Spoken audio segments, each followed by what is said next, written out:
ولا تعجل بالقرآن من قبل أن يقضى إليك وحيه وقل رب زدني علما. That's not my point. Second is, if a person sits in i'tikaf, he shouldn't be talking about worldly affairs. Very common. Youngsters sit in i'tikaf, but there's a few friends and then they start talking. Oh, did you watch the Liverpool game today? Liverpool City, who scored? What was the score? 2-2. Cha.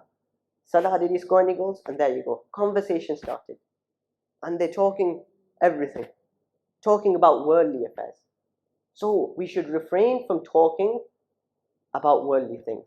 It is mentioned that when a person, he talks about worldly affairs whilst he's in the masjid, then it will eat up his good deeds. His good deeds are taken away, just like how if a person was to put a dry wood in fire and that wood would get completely burnt, similarly, all his good deeds get burnt. They get wasted, just for talking. In another place, it is mentioned that when a person, he talks in the masjid, then an angel comes to him. And an angel says to him that, oh, friend of Allah, be quiet. Stop talking about worldly affairs, be quiet. But then that person, he continues talking. So then the angel comes back to him again. And they say, oh, enemy of Allah, be quiet. That person, he still continues talking. Then the angel comes back again. He says, oh, be quiet, may the curse of Allah be upon you. For talking about worldly affairs.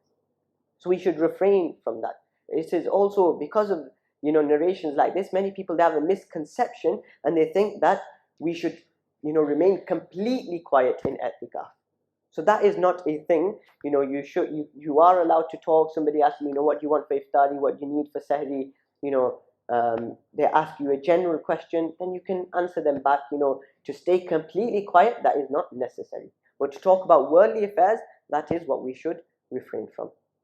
And Hazrat Sheikh Zakaria rahmatullahi alayhi, he would say that in other places where people go for i'tikaf, there is a rule there. They have a rule, kam guftan, kam khortan, and kam khuftan. That talk less, sleep less, eat less.